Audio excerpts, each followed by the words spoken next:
T'imagines caminar per un camp d'aviació de la Guerra Civil en l'actualitat i tocar els avions amb les teues pròpies mans?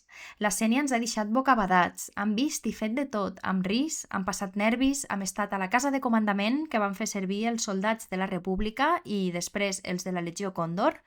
Hem entrat a un refugi militar, hem tocat avions de l'època, n'hem trepitjat les ales, ens hem deixat enlluernar per la cabina i hem vist com era l'antiga bodega de les bombes d'un d'estos aparells militars. Hem volat amb un simulador, hem conegut històries personals, hem gaudit de fotografies fantàstiques que ens traslladen al passat, però per damunt de tot hem après moltíssim. Ara fins i tot sabem els noms dels avions. Hem après, hem reflexionat i ens ho hem passat bé. Quina sort, sens dubte, una experiència que no té pèrdua. Et convido a acompanyar-nos-hi. No et perdes este vídeo sobre el camp d'aviació i el Centre d'Aviació Històrica de la Sénia, que estem segurs que no et decebrà. Per què es va construir el camp d'aviació de la Sénia i quin paper va tindre durant la Guerra Civil Espanyola? El camp d'aviació d'aquí del poble, la veritat és que va ser una sorpresa pel municipi, per la gent d'aquí de la Sénia, perquè va ser al poc temps de començar la guerra que van enviar una notificació com a que a tal lloc construïen un aeròdrom. Clar, era un lloc que vosaltres ho haureu vist a l'anar per fora, que està rodejats de camps d'oliveres, i és perquè el que és l'aeròdrom, les pistes, tot, eren també camps d'oliveres, i va causar reticència al poble perquè l'oliva era la principal font de subsistència de la comunitat. El govern de la República, que va ser qui ho va decidir, va buscar aquest lloc per diferents factors. Un d'aquests factors era l'equidistància respecte a València, Barcelona, Saragossa i Balears, que això el convertia en un punt estratègic, però dins del context més territorial, aquest lloc va agradar perquè és un lloc pla i perquè té molt bon drenatge, és molt difícil d'inundar. No van pensar en el tema del vent, que després els va donar una mica de mal de caps, perquè va haver algun accident, cap d'ells molt greu, perquè en seguida ho van comprendre, però els motius bàsicament van ser estos. Se va ficar en funcionament al setembre del 1937. A un camp d'aviació havia una part importantíssim que eren els equips de mecànics. Els republicans ho tenien muntat, que eren com uns trens de mecànics que anaven en una sèrie de camions que s'anaven desplaçant d'aeròdrom en aeròdrom, perquè normalment la República tenia una sèrie d'aeròdroms eventuals i que segons les necessitats s'anaven ficant a un puesto o a l'altre. En aquest cas, els nacionals, com tenien tres aviacions, tenia la franquista pròpia, tenia la italiana i tenia l'alemana, tenien unes bases molt clares. En el centre d'operacions, quan estava aquí a la Sénia, hi havia una part important que era els equips de manteniment, subministres tant de peces de motors com també de combustible i d'armament. Aquí a la Sénia tenien el port de Vinaròs, que era un lloc important de comunicació, i prèviament, en l'època de la República, es va ficar a la Sénia perquè Ulldecona tenia estació de tren. L'estació de tren podia enllaçar ràpidament a lo que era la Sénia. En tot, la logística és superimportant.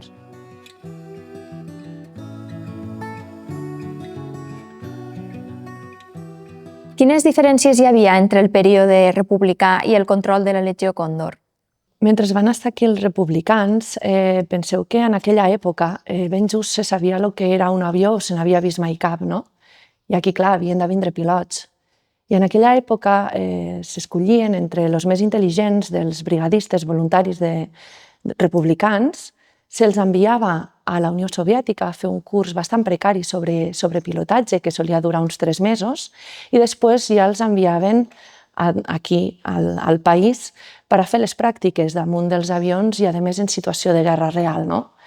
Això pot sonar una mica estrany, perquè avui en dia per ser pilot d'avió necessites moltes hores i molts de diners, però en aquella època les necessitats eren aquestes, no?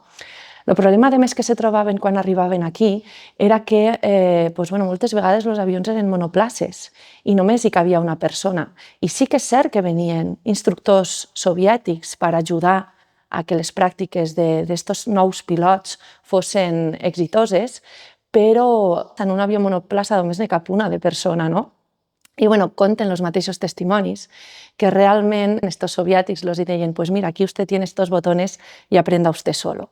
Sabeu que els pilots que es formaven per això es formaven a Rússia, els enviaven, bueno, no era Rússia, era Azerbaiyán, me sembla, per allà que havia l'escola de Kirovavat, que ell es formava, i era un curs que durava uns 4 mesos.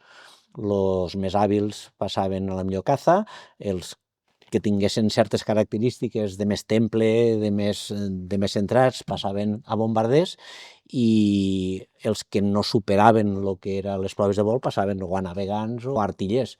La tripulació d'aquest bombarder era el pilot, que era el que pilotava l'avió, l'observador navegant. Al ser un bombarder ja necessita sortir d'un puesto i anar a un altre, per tant té que fer una navegació, i aquesta navegació la té que fer precisa, i té que identificar l'objectiu, i en el moment en què tenen i ja estan prop de l'objectiu, el control l'agafa l'observador, i aquí tenia un sistema molt senzill però molt eficient, que era, com no tenia pilot automàtic, perquè l'observador li digués al pilot si tenia que anar cap a la dreta, verd, cap a l'esquerra, roig, o manté rumbo, blanc. Llavors, en això, mantenia el rumbo i ajustava el morro per poder tirar la bomba al lloc que la tenia que tirar. Llavors hi havia 2 persones. 3. 3. Navegant observador, pilot i un artiller a la cua, en una ametralladora que protegia, que era la part, diríem, més delicada. Quan van vindre aquests avions aquí, primer els operaven els russos, però immediatament ja van agafar el relleu els espanyols. Normalment els comandants eren pilots d'antes, que no solien volar molt, però els que aguantaven, diríem, la força eren els jovens, eren els pilots joves formats a Rússia, i pilots que eren molt jovens, de 9-20 anys màxim. Este avió, que porta peces de l'original, se va derribar el 16 de desembre del 38 aquí a la Sénia per els antiaèreos, a l'últim atac important que va voler fer la República al camp d'aviació de la Legión Cóndor. I curiosament aquell dia van derribar 2 avions com este, i els únics que se van salvar van ser els observadors. Els observadors van saltar i es van salvar els 2. Tant el pilot com l'ametrallador van morir. Jo el vaig arribar a conèixer i vaig poder parlar amb l'observador que es va salvar, Rafael Ballester. Quan te destrueixen l'avió o quan te peguen o te li fan algun dany, el primer que acaba la feina és ell. Llavors ell ja se preocupa ja només de saltar, amb la qual obre la portezuela i se tira. Sí que és cert que els mateixos testimonis, i ara vaig a generalitzar, ens expliquen que el fet d'aprendre a volar ho guarden com a algo positiu que els ha passat a la seva vida, no? Generalitzo, perquè moltes vegades a nivell individual podien hi haver altres problemes, com per exemple tindre temor a les altures, no? O estos avions que al final eren aparells que eren bastant precaris, que se coneixien poc i que alguna vegada causaven algun problemeta que altre. Però sí que és cert que la impressió que tenien era algo positiu, el fet d'aprendre a volar. Lo trist era tot el que tenien al seu entorn, no? Diguéssim, la situació de guerra real que tenien en aquell moment. Ara vos faig un petit salt al temps, no? I és quan aquí arriba la Legió Còndor. La veritat que hi ha bastant de canvi d'un tipus d'exèrcit a l'altre. La Legió Còndor era molt més disciplinada, molt més professional, eren un exèrcit ben format. Quan arriben aquí, el primer que fan és que blinden el camp d'aviació, col·loquen canons antiaeris per tot el perímetre per intentar evitar els atacs aeris per part dels republicans. A més, pinten la casa de colors blaus, verds i marrons per camuflar-la al paisatge. Per ells era important perquè aquí dins guardaven tot el que era el material considerat top secret, totes les proves que feien, tot el que ells experimentaven, tot el que ells documentaven se guardava aquí dins i havien d'evitar sempre que aquí pogués caure una bomba. I per tant la van camuflar al paisatge per evitar que passés això. I després la Legió Còndor, una de les coses que també fa és que comencen a portar les seues armes, com són estos avions que coneixem com Stuka, que són uns bombarders alemanys bastant ben considerats d'aquella època, que van provocar molts de mals a moltes poblacions. I són avions que se podrien considerar avui en dia els premissils. I al camp d'aviació de la Sénia, quins models d'avions se van utilitzar durant la Guerra Civil? Van passar tots, tots. Pensem que en l'època de la República els dos més importants va ser el que teníem aquí, el Polikarpov I-16 i el bombarder Tupolev, que eren els que d'alguna manera feien la faena. Però, evidentment, tots els altres avions que tenia, que en tenien moltíssims, perquè penseu que la República, quan va tallar la guerra, pràcticament no tenia aviació, va tenir que anar comprant. Quan se va tallar el front i la Sénia va caure en mans franquistes, aquí se va establir la Legió Còndor, i la Legió Còndor, pues lo mismo, van portar tots els avions operatius i que anaven fent, tant d'avions de bombarder com avions de caça. L'avió de caça principal, primer que va haver va ser el Heinkel 51, fins que va vindre el Messerschmitt BF-109, que sí que va ser ja una revolució. Aquí a la Sénia també estaven bombarders, Heinkel 111, que tenim una cabina allí, també tenim una part d'aquest avió, avions d'observació, Dorniers 17 i després avions d'enllaços. Però també un dels avions que tristament també va estar aquí per lo que va ser i per el seu impacte en la guerra va ser el famós Stuka, el Junker 87. Aquest era un avió de bombarder en picat, que portava una bomba molt gran i que era el que ara diríem bombarders quirúrgics, que és anar i destruir alguna cosa i poder tornar. Aquí va ser el primer camp que se va provar i durant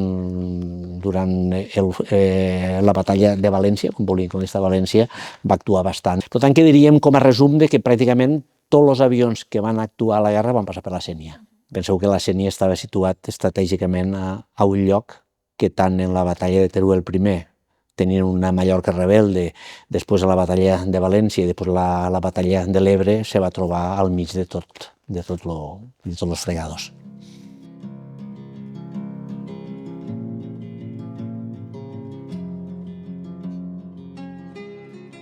Quina era la diferència en tecnologia i estratègia entre l'aviació republicana i la franquista? Per contestar en això, ens tindríem que situar en el context. Durant aquesta època, l'any 35, 36, 34, l'aviació va sofrir una gran transformació. Tecnològicament va canviar moltíssim. Per tant, hi havia moltíssima diferència d'avions previs a l'any 30 com avions posteriors a l'any 35, que es començaven ja a despuntar com a avions bons i que van tindre el seu paper a la Segona Guerra Mundial, que la Segona Guerra Mundial va ser la que sí que va marcar un antes i un després en l'aviació. Per les necessitats de guerra se va desenvolupar moltíssim. Però aquí com van començar a vindre, quan la República va començar a necessitar avions moderns. Per què? Perquè a Franco els ajudava els alemans i els italians, que eren dos països que estaven preparant-se per a una guerra i que havien desenvolupat una molt bona aviació, però sempre tenint en compte això, de que estaven experimentant, que canviava la tecnologia i la tecnologia també provocava que les doctrines aplicades als conflictes bèl·lics tinguessin que canviar, perquè entraven unes altres tecnologies i uns altres tipus d'aparells que te permetien poder destruir l'enemic d'unes altres maneres. Tècnicament, aquest avió que tinc detrás, el Polikarpov, podríem dir que va ser el primer avió que va aconseguir volar sols en una ala, sense riostres i en tren d'aterratge. Per tant, aquest avió de caza té l'honor de ser el primer avió. Però no vol dir que els russos fossin els millors en aquest sentit. Vol dir que si no ha sigut ell, 15 dies després és vingut un americà que l'ha desenvolupat. Estaven fent una carrera per desenvolupar els avions millors, tecnològicament, estic parlant, no? Llavors, aquí, en aquesta guerra, van ser els primers que van començar a poder lluitar entre ells avions de diferents tecnologies. Els vells, el primer any de guerra, van quedar, diríem, obsolets, perquè en van vindre millors, i si estem parlant de quins avions tecnològicament eren millor, els alemans. Els alemans tecnològicament estaven més ben fets i més ben desenvolupats. A nosaltres, aquí ens ha sigut molt més fàcil el poder replicar un avió rus que un avió alemà, que és el que estem fent ara. Però això no vol dir que no tinguessin les mateixes prestacions. La tecnologia russa era molt bona i eficient, era bastant més senzilla que l'alemana. Per una mateixa cosa els alemans complicaven més l'aparat, o servia més, però també diuen, ostres, per què si te derribaran al cap de 3 dies, no? És dir, per què cal ficar tants de coixines bons si l'avió no té durabilitat, no? Però jo me quedaria en això. Penseu que en aquella època és quan realment se va transformar la història de l'aviació, quan van passar una aviació antiga a una aviació ja d'avions moderns.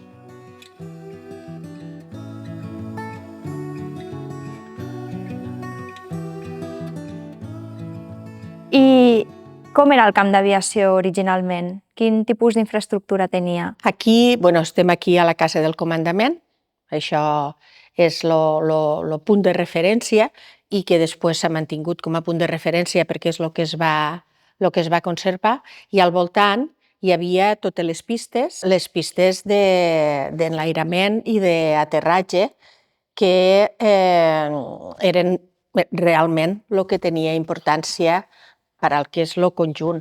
També hi havia una caseta de telecomunicacions una mica allunyada, per si hi havia atacs, i tenim també el refugi antiaeri. Estos són els elements clau. Com funcionaven els refugis antiaeris i quin impacte tenien durant els bombardejos? Els refugis antiaeris que tenim aquí al camp d'aviació, en total n'hi havia el que tenim aquí fora de la casa de comandament, que era el refugi oficial, el que estava més ben construït, i tenim constància de que n'hi havia 3 refugis més ubicats a l'altra part del camp d'aviació. Si vos doneu compte, el camp d'aviació tenia una grandària d'unes 90 hectàrees, era molt gran. La pista més llarga, que és aquesta que tenim aquí de color roig, feia 1,2 quilòmetres, perquè vos feu una idea, i evidentment no només podien estar en un sol refugi. Ne tenim constància que n'hi havia 3 més, però aquells suposem que estaven construïts d'una forma més precària i actualment no n'hem trobat cap vestigi.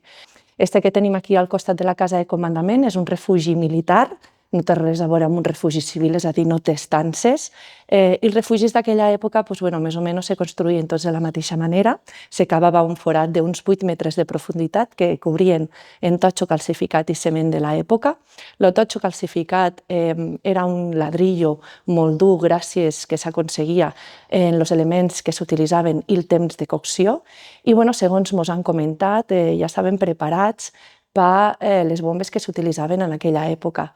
Avui en dia no ens servirien de res perquè realment no són tan durs per l'armamentística que existeix actualment, però en aquella època sí que ho utilitzaven i els hi funcionaven.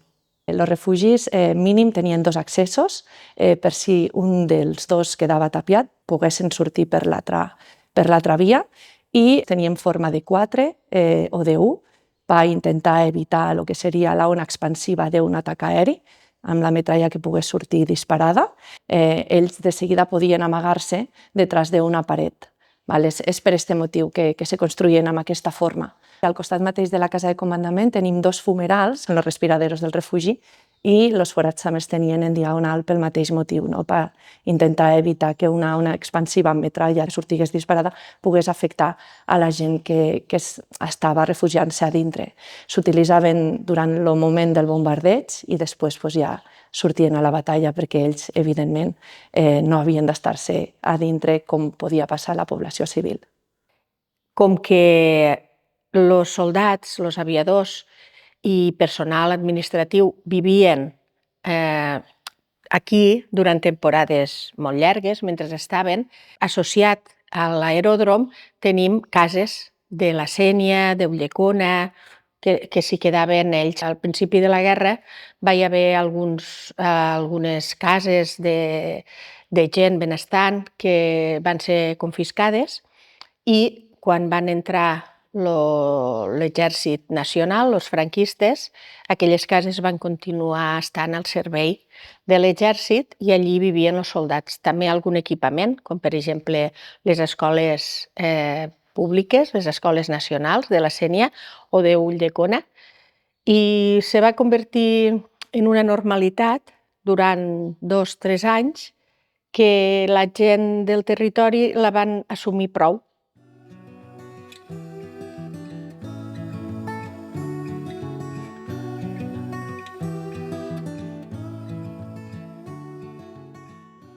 D'on ve aquesta passió pels avions? Jo suposo que des de menut algo ja devia tindre, perquè ja des de menut sempre m'havien agradat. A partir de llavors, clar, jo la meva idea era poder volar. Ho vaig poder aconseguir-ho fer, l'any 77 vaig treure el títol de pilot i durant 10 anys vaig fer pilot, vaig fer el comercial, vaig fer el curs de polimotors i vaig volar. Llavors, per circumstàncies, ho vaig tindre que deixar i nada, sempre m'havia quedat la d'això no? Llavors, ja quan aquí a la Sénia, i la Sénia sabeu que en el camp d'aviació sempre havíem estat molt vinculats, o l'aviació sempre havia estat present. Llavors, vaig poder seguir aquesta passió fent això que tenim per aquí detrás. Poder tornar una mica a la memòria de lo que havien sigut els avions que havien volat aquí al camp d'aviació de la Sénia. I quants anys fa que et dediques als avions que tenim aquí? El projecte concretament, que va molt unit a lo que era el projecte museístic que vas començar a l'Ajuntament sobre el 2002-2003, va ser ja quan paral·lelament, com el que ens agradava a nosaltres eren els avions, volíem veure això, no? I estem parlant del 2003 i vas començar en què van caure a les nostres mans una sèrie de manuals i un avió molt emblemàtic que havia estat aquí, que era el Policarpo F-16, que teníem aquí detrás i que a més coincidia que el fuselatge estava fet de fusta a la Sénia fàbrica de mobles, molt fàcil poder fer alguna cosa. Vam intentar reproduir el que era el fuselatge i el que era la cabina. I ens ho vam passar també que a partir d'ahir no podíem veure el fuselatge sense el morro i el morro sense la cua i la cua i fuselatge sense ales i a poc vam anar fent un avió en els nostres recursos, aplicant la tecnologia que era i seguint els planos, perquè d'este teníem moltíssima informació. Aquí a l'acabar la guerra se'n van fabricar, per tant que teníem molts de manuals de lo que era això. Però, clar, la limitació important que sempre arribem a això. I podria volar? Bueno, usàvem materials que no estaven certificats. Per tant, que la nostra intenció en això sempre era fer unes rèpliques estàtiques, operables, amb la qual funciona tot, i que representen el que era l'avió este. Volar és molt car, perquè un avió pugui volar des que fica molts recursos. Per tant, que pareguen que pugui volar és l'important, en aquest sentit. I aquest espai és alhora museu i el vostre taller. Sí, aquest espai va sortir, penseu que aquest projecte, quan vam començar a fer els primers avions, no tenia un espai. El primer avió ho vaig fer-ho a un garatge meu, el segon el vaig començar al garatge de mon sogre, així, no? I arribava un moment en què les visites que venien aquí al camp d'aviació, que anaven allà, al final sempre preguntaven, i els avions? Llavors, clar, l'Ajuntament tenia que trucar-me, anar a obrir les portes i tal, no? I ensenyar-los. I va arribar un moment en què van aconseguir que ho poguéssim centralitzar aquí, a lo que era aquest espai. Sí, que és un complement fantàstic a la història que tenim allà baix, però jo sempre dic, tenim una història fantàstica de lo que és el camp d'aviació, però a més se poden veure els avions que van volar allí, no? I poder veure avions en aquest ambient de taller també és molt bonic, perquè sempre dic, està molt bé veure els avions acabats, però veure els avions en reconstrucció també és bonic. Voler un motor obert, veure que li falta una ala, veure això, que pugues veure les cabines, no? Inclús que pugues veure quan estàs treballant en ell. Per cert, quants anys vos costa crear un d'estos avions, més o menys? Com tenim d'això de que no tenim un pressupost per poder avançar en d'això, ho anem fent a medida que l'aigua pel riu corre, te puc dir el que ens ha costat cada un d'estos. El vaig començar el 2003 i el 2009 estava pràcticament acabat. Treballant només dissabtes, fins de setmana i en vacances. Vol dir, perquè evidentment aquí tots som voluntaris. Aquell va estar acabat també, us calculo, en uns 10 anys també. Però aquell ens va ajudar molt lo de l'exposició. Ara del que estem treballant ara, incierto, no ho sé. Pot ser que en tota aquesta època de construcció, la part més divertida nostra va ser quan l'any 2021 vam tindre l'oportunitat de fer una col·laboració amb el Museu Nacional d'Art de Catalunya i vam traslladar tant el Policarpo F-16 que tenim aquí detrás com el bombarder Tupolev, encara inacabat, però completament ja en ales i tot, al Manac, a lo que és l'edifici de Montjuïc. I el bombarder el teníem que penjar.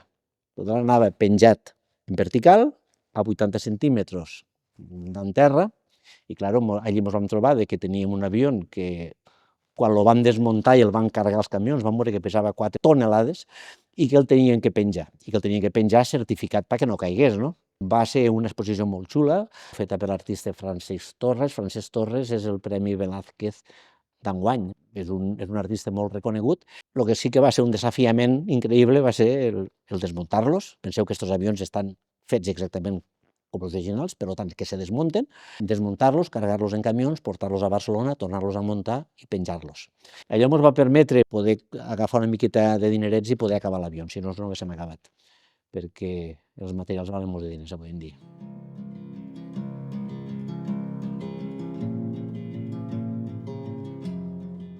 Quants exemplars hi ha d'estos avions actualment?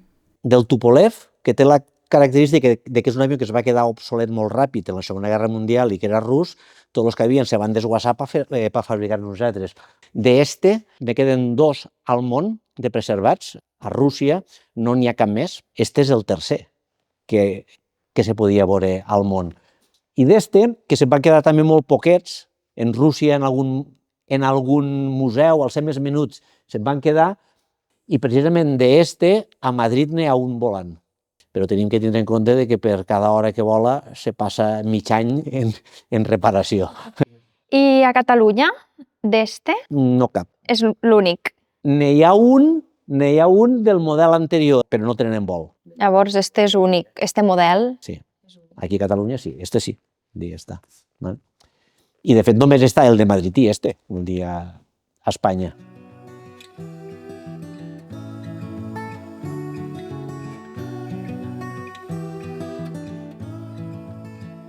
Quina relació hi havia entre els soldats i la població de la Sénia?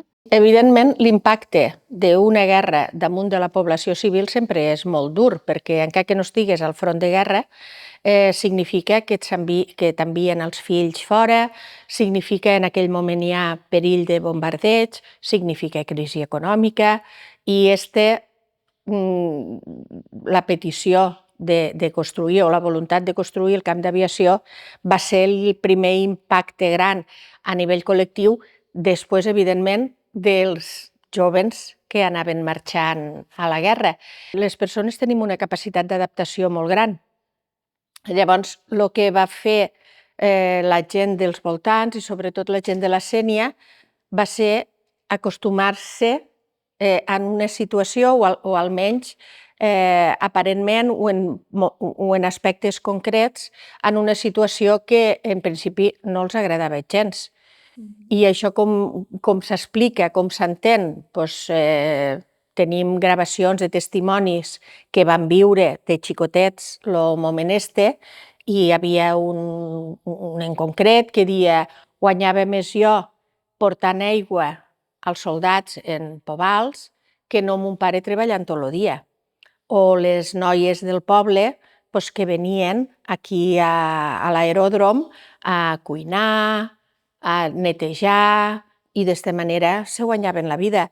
O l'exèrcit aeri que hi havia aquí tenia una banda de música i en diumenge feien cine a la Sénia, tocava la banda, tenien un dentista i una vegada o 2 a la setmana lo destinaven a la gent del poble i els ho feien debades. Dels republicans tenim informació, però tenim molta informació del moment d'ocupació alemana. I aquesta gent tenien les ordres de no molestar, diguéssim, a la població, perquè, evidentment, suposo que també ho devien saber, la Sénia és un poble de tradició d'esquerres i la presència dels alemans no és que a la majoria de famílies fes molta gràcia, però, és el que et dic, la gent mos sabem adaptar a les circumstàncies per temes de supervivència. Hem de tindre en compte que en aquella època era una cultura bastant conservadora, una cultura bastant tancada, no? On les dones anaven vestides fins als peus, tapades fins al coll amb el mocador al cap, no? Com aquell que diu. I aquí a la Sénia, per dir l'època que menys, no? Arriben 600 alemanys, pues lo típic, no? Rubios, guapos, fornits, en ulls blaus, repentinats, en diners, no? I evidentment el fet que aquí arriben estos soldats, no? Estos pilots, va causar furor entre el jovent del poble. Sí que és cert que realment esta intenció de no danyar a la gent del poble estava molt present per part de l'exèrcit alemany i per intentar evitar certs perjudicis a la població de la Sénia, sobretot a les noies, va haver un oficial que li deien Handrich que va implantar un prostíbul a 2 quilòmetres del camp d'aviació, direcció contrària al poble. I en aquest espai venien prostitutes de Saragossa que les canviaven cada setmana per diferents raons. Una raó era per a no cansar-se d'elles, un joguet que utilitzes diverses vegades te pots acabar avorrint utilitzar-lo tant. L'altra raó era per a no enamorar-se d'elles. No era lo normal, perquè ells se consideraven d'una raça superior, la raça ària, i lo normal que érem d'usar i tirar, però a nivell individual poden passar sempre moltes coses i ells tenien que estar pel que tenien que estar, no podien estar per amoríos, no? Una altra raó era per al fet d'evitar espionatges, evitar topos, evitar que aquestes noies poguessin extraure algun tipus d'informació per excés de confiança, no? I així d'aquesta manera tallaven aquesta possibilitat. I la raó més important de totes, no? La raó d'oxigenar-les, el fet de que no puguen transmetre malalties, que en aquella època això era un agravio bastant fort de cara als pilots. Si els passava alguna cosa es feien dolents, no? Malalties de transmissió sexual era algo molt fàcil i així d'aquesta manera també ho intentaven evitar. Aquest espai era un espai on sempre hi havia un oficial de guàrdia, no es permetia ni el consum ni la venda d'alcohol per a evitar altercados. També tenien el servei gratuït i l'únic que tenien que fer era apuntar-se en una llista i tenien el servei fins les 10 de la nit. Vull dir que els alemanys eren serios hasta en això. I de Saragossa, per algun motiu? Saragossa era la ciutat més propera nacional que oferia este servei. Clar, les persones sempre miren la part morbosa de tot este tema, perquè al final és com de dir, ostres, hi havia un prostíbul. Però realment a mi m'agrada profunditzar una miqueta més en tot això. El fet que hi hagués un prostíbul aquí a la Sénia en aquella època significa que per moltes noies de la Sénia tot això va ser una sort. Les prostitutes eren unes víctimes més de lo que va ser la Guerra Civil Espanyola, perquè m'estranyaria molt que a aquestes noies els haguessin preguntat el fet de si volien vindre aquí a donar aquest servei a la Legió Còndor.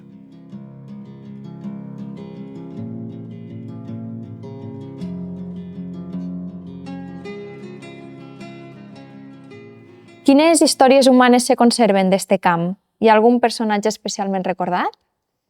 D'este camp d'aviació, els que d'alguna manera se recorden més i els expliquem a les visites guiades que oferim són dos personatges que estan enterrats al nostre cementeri municipal. Un d'ells és Nikolai Volochenko. Ell era un noi que va morir el dia 4 de novembre de l'any 1937. Va haure una alarma, va agafar l'avió tan ràpid que es va equivocar de pista d'enlairament i a l'hora d'enlairar-se li va vindre una ràfaga de vent molt forta que va tombar l'avió i el noi va sofrir un cop al cap que va morir a l'acte.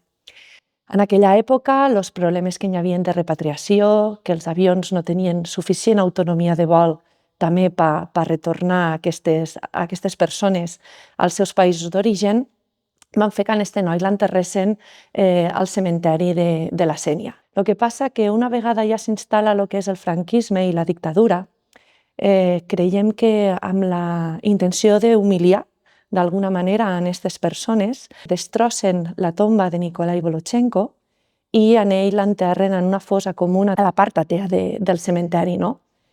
Passen els anys, als anys 90, ja en plena democràcia, el que vol fer és recuperar la història d'este noi i el que fa és que implanten un monolit escrit en ciríl·lic, que és l'abecedari rus, per a recordar el que és la història de Nikolai, no? I ja la legislatura que tira més endavant el que és el tema de la museïtzació del camp d'aviació, s'informa a l'ambaixada russa d'aquí d'Espanya de la història i de la vida d'este noi. No? Per a ells era un noi que havia mort lluitant per les llibertats de les persones, no?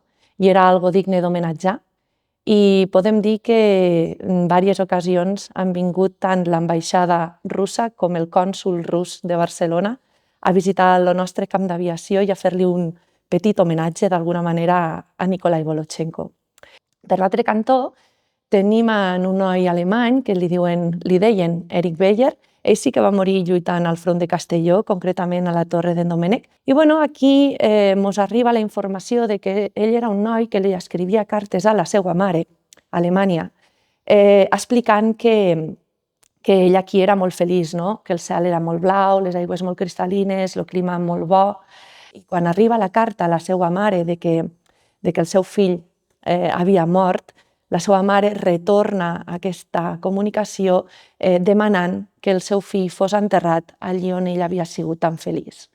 La seva mare, en aquesta mateixa carta, explicava que ells perteneixien a una família de tradició militar i que, a més, ella se feia càrrec de les despeses que pogués suposar aquest enterrament en aquesta terra, en aquest territori que ell havia estat tan a gust. Doncs bé, quan arriba aquí la carta de la seva mare, en este noi, a Eric, ja l'havien ficat en una caixa de zinc, eren tipus fèretros, no? Que els portaven per terra fins a Vigo i de Vigo lo repatriaven per mar fins a Alemanya. Doncs quan arriba la carta de la mare, el noi ja estava a Vigo. A Vigo diuen, no, que vuelva pa donde ha venido, no? I pues Eric retorna cap aquí, cap a la Sénia. I arriba aquí Eric i quan el moment en què li demanen al mossen el fet d'enterrar-lo a la part catòlica del cementeri, el mossen se nega, perquè el mort era protestant i la part del cementeri era la catòlica, i con la iglesia hemos topado, que diuen, no? Conta la llegenda que un bon amic d'Eric Beyer li va ficar un revòlver al cap al mossen i li va dir, o l'enterres o t'enterrem a tu. I, evidentment, el mossen va dir, no, feu el que vulgueu, enterreu-lo on vulgueu. Al final el van poder enterrar a la part catòlica del cementeri. Ell està enterrat en una zona jardinada, central, del cementeri de la Sénia, més que res perquè veiéssiu la diferència entre un pilot i l'altre, no? La seva tomba ja estava esculpida en alemany des del principi i, avui en dia tant la tomba d'Eric Beyer com el que és el monolit escrit en homenatge a Nikolai Volochenko són visitables quan el cementeri està obert al públic.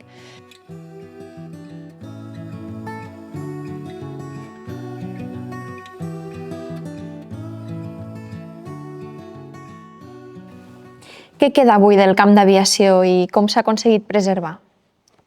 El camp d'aviació sempre ha sigut un element, sempre des que es va construir, evidentment, un element emblemàtic aquí al poble. Jo me'n recordo que quan era menuda, finals dels anys 60, el dia del dijous jarder, que diem aquí dalt li diem jarder, veníem d'excursió en l'escola a berenar. I ja ho veiem com un lloc del qual les famílies ne parlaven. Clar, en aquell moment estava en ruïnes perquè no existia la teulada. S'havien aprofitat elements per a altres construccions del poble després de la guerra, perquè després de la guerra va quedar abandonat, se van desmantelar certes coses, però l'edificació va quedar aquí. De fet, les pistes van ser replantades en amelers. És curiós perquè és fàcil resseguir el perímetre de les pistes perquè hi ha el contrast entre les oliveres que ja estaven de sempre i els amelers que se van replantar a les pistes noves. Va arribar un punt, als anys 80-90, que l'edifici es va anar degradant, se van arrencar i expoliar alguns dels escuts de l'aviació republicana que hi havia als angles d'aquest edifici de la caserna principal i, paral·lelament a això, va anar sortint la voluntat de recuperar la memòria de l'edifici que la gent que la conservaven de l'edifici i del moment de la guerra.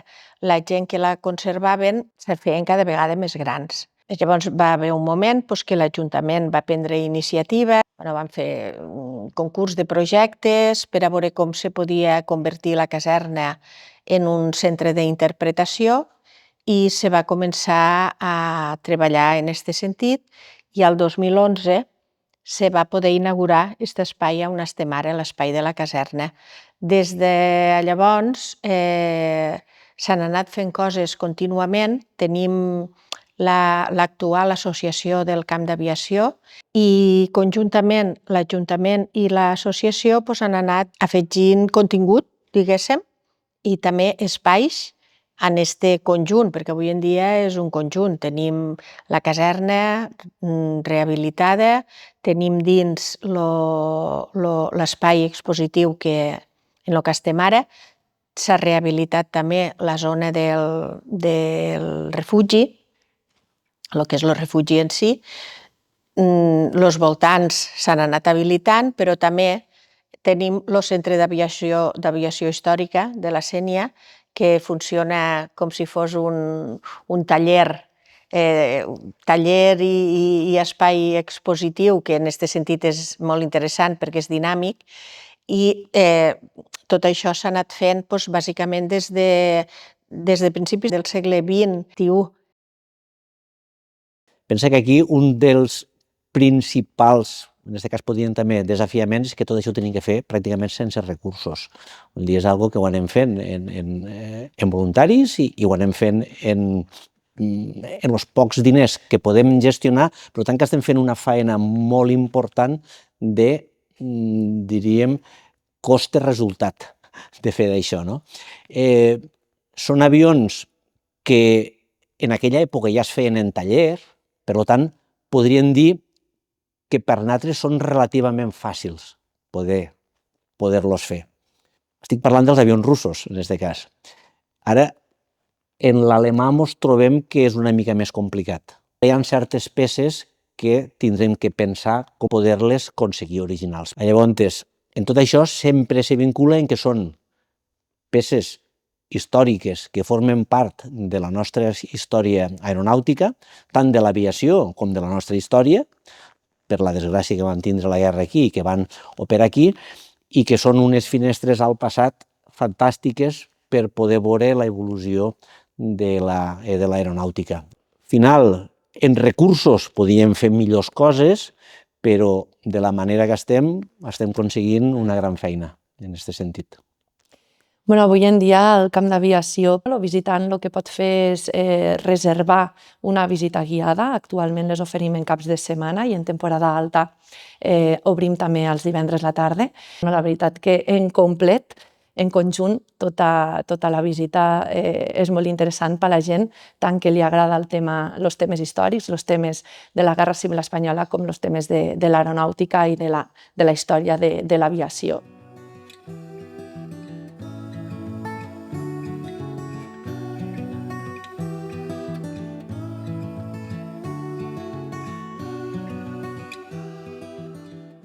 I per què és important conservar la memòria històrica d'un lloc com este?